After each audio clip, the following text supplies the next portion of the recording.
Hey everybody, hello and welcome back to our channel Info Island. So guys, जैसे कि हम सब जानते हैं आरपीएफ के आपके कांस्टेबल के 2025 के एग्जामिनेशन चल रहे हैं जिसमें हम आपके लिए लेके आते रहते हैं exam analysis video. So guys जिसमें आज के इस वीडियो में we will be covering all the GK GS questions जो कि आपके 5th ऑफ मार्च को जो सेकंड शिफ्ट का पेपर हुआ था ना उसमें पूछे गए थे. So guys, I know we are a little late for this video because we just thought of continuing with today's video today.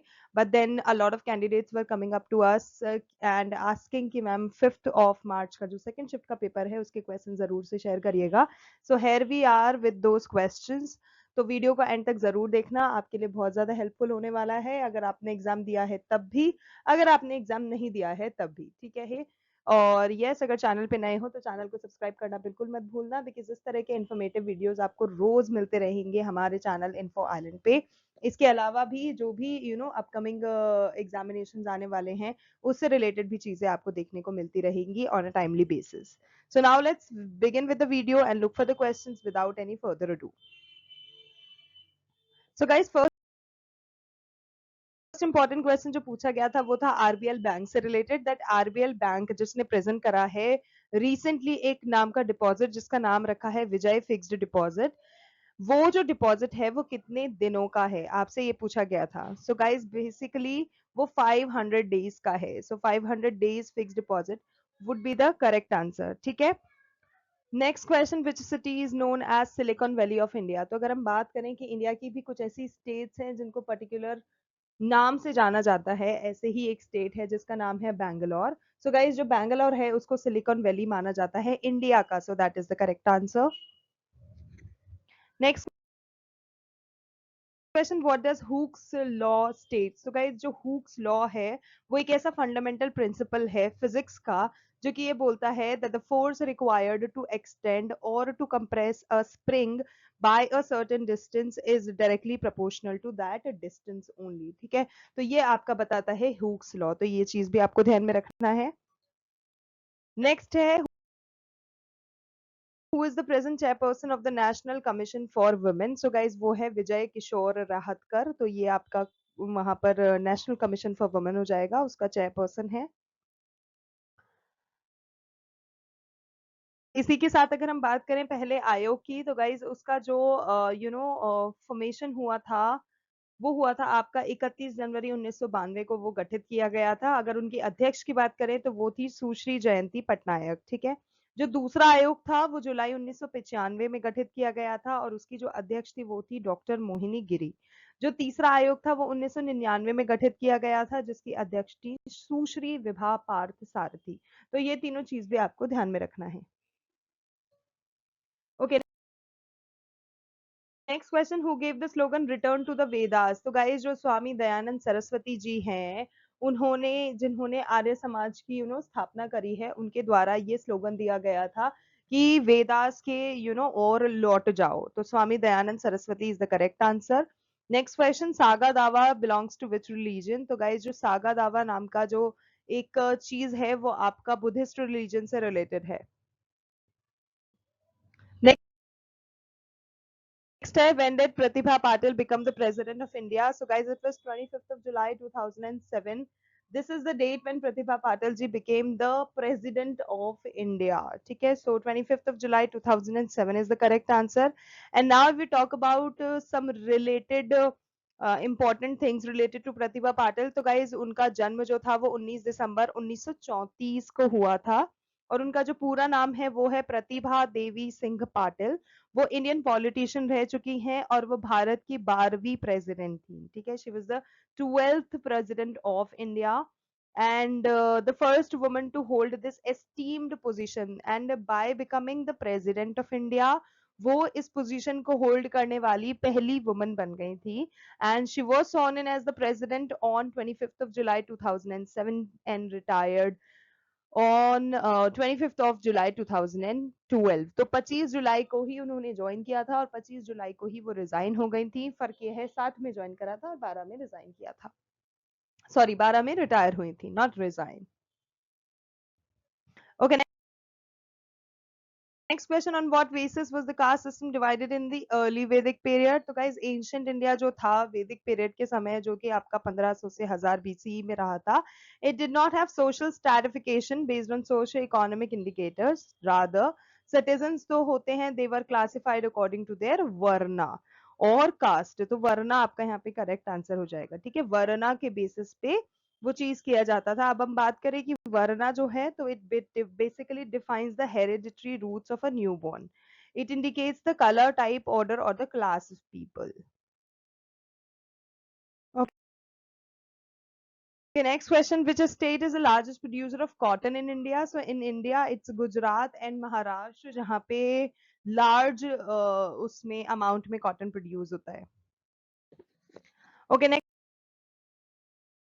question, what is the main source of income for the Harappan civilization? So guys, it's agriculture, which is the main source of income for the Harappan civilization. And जो wheat हो गया, barley हो गया, peas हो गया, bananas हो गया, they were raised for subsistence. और जो cotton है, it was another important crop other than this. और जो fertile plains है Indus Valley civilization के, it complemented the agriculture for this region. तो ये भी आपको ध्यान में रखना है।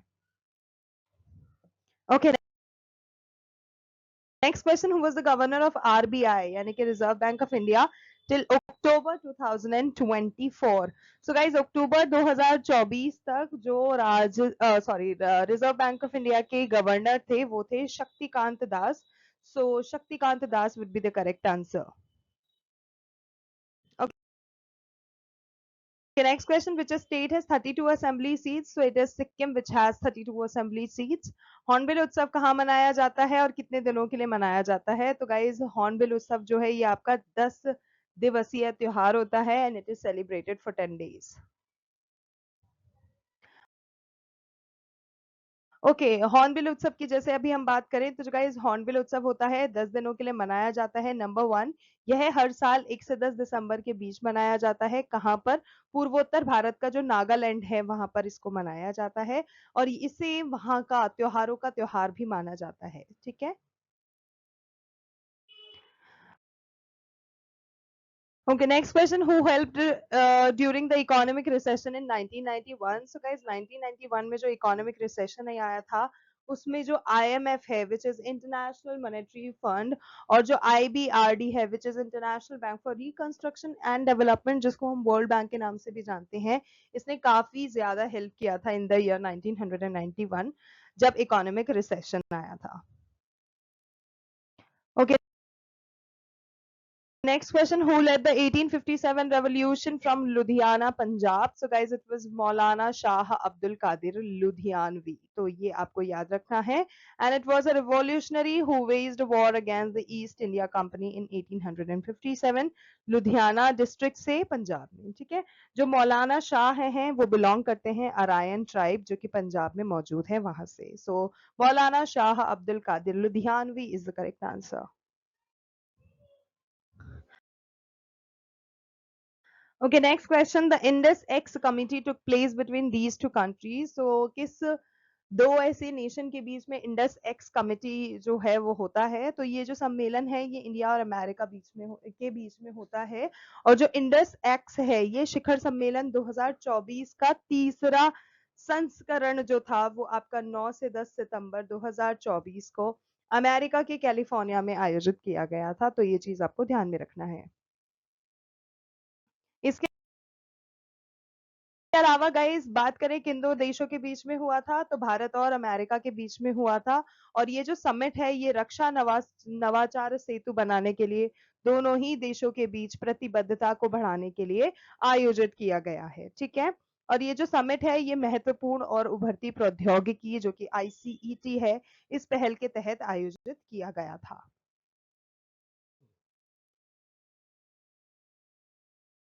Okay, next question. Deccan Plateau is located south of which river? So guys, it is located uh, over Narmada River.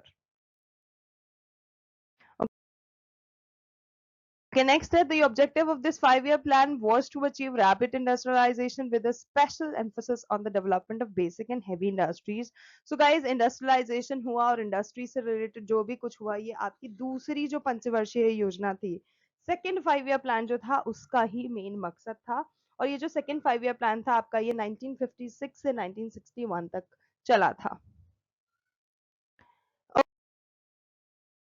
Okay, next question. What was the basis for the formation of the state? So, guys, it was language only, which actually, played a very important role in the formation of the states. ठीक है? और बात करें कि language के basis पे अगर कोई स्टेट बनी थी, तो सबसे पहले back in the year 1953 it was Andhra Pradesh which became the first state to form as a state, on the basis of language in the year 1953.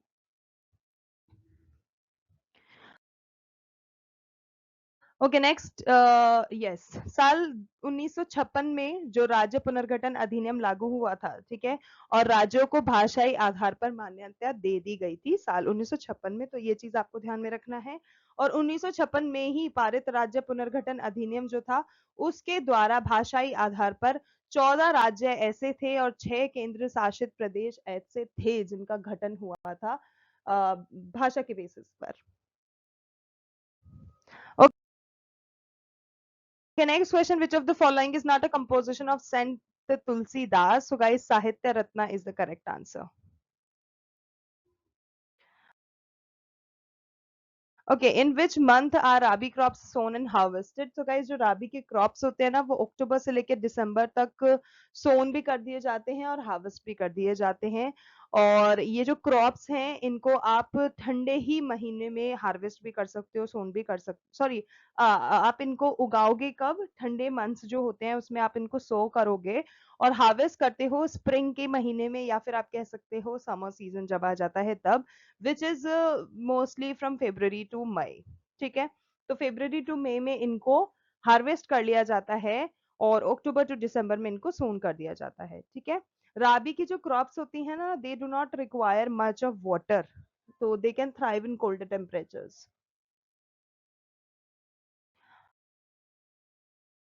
Okay, अब इसके अलावा अगर हम बात करें खरीफ की फसलें की, तो गाइस जो खरीफ की फसल होती है वो जून जुलाई में बोई जाती है। ठीक है, और खरीफ की जो फसल होती है वो सितंबर और अक्टूबर में काटी जाती है। तो बोई जाती है जून जुलाई में, काटी जाती है सितंबर अक्टूबर में।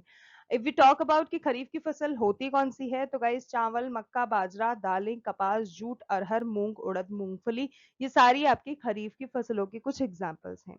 जो खरीफ की फसल होती है ना, उसको उगाने के लिए आपको बहुत ज्यादा तापमान और बहुत ज्यादा आर्द्रता की जरूरत होती है। Okay, next question. Who among the following was the first women cabinet minister of independent India? So independent India की सबसे पहली जो women cabinet minister थी वो थी राजकुमारी Amrit Kaur, and she was the only female cabinet minister जो कि जवाहरलाल नेहरू का जो first cabinet form जो हुआ था 15th of August 1947 को, which was the very first cabinet that was formed after India got independent, यानी कि इंडिपेंडेंट इंडिया का जो फर्स्ट कैबिनेट था उसकी वो पहली फीमेल कैबिनेट मिनिस्टर थी। ठीक है, जो राजकुमारी अमृत कौर है, उन्होंने अपना portfolio of minister of health संभाला था और उसको 10 साल के लिए सर्व करा था in the very first and second cabinets of independent India. Okay, next question. District constitution provides for the allocation of seats to states and union territories in the Rajya Sabha according to which schedule? तो guys ये fourth schedule के basis पे होता है। So that's So guys, those were the very important GK GS questions जो कि आपके 5th of March के सेकंड शिफ्ट के आपके आरपीएफ के कांस्टेबल के पेपर में पूछे गए हैं। अगर आपको वीडियो अच्छा लगा, इन्फॉर्मेटिव लगा, then don't forget to like, share and subscribe to our channel Info Island. और प्लीज प्लीज प्लीज जरूर से अपने यारों, दोस्तों, परिवारजनों को वीडियो बताओ, उनको भी शेयर करो सो दैट उनको भी काफी मदद हो जाए। एंड यस, अपना प्यार लुटाना बिल्कुल मत भूलना, चैनल को जरूर से सब्सक्राइब करना, बिकॉज यार it is free of cost, it really cost you nothing, but it actually motivates us to work harder and harder. ठीक है, आप सब्सक्राइब करोगे, हमें नोटिफिकेशन बेल आइकन हिट करोगे, तो हमारे जितने भी इंफॉर्मेटिव वीडियोस आएंगे आपको समय समय पे मिलते रहेंगे। हमारी हेल्प होगी, आपकी भी हेल्प होगी। Let's do it together. Okay, thank you so much for watching, thank you so much for your time, we will see you in our next video. तब तक के लिए बस इतना ही guys, thank you so much.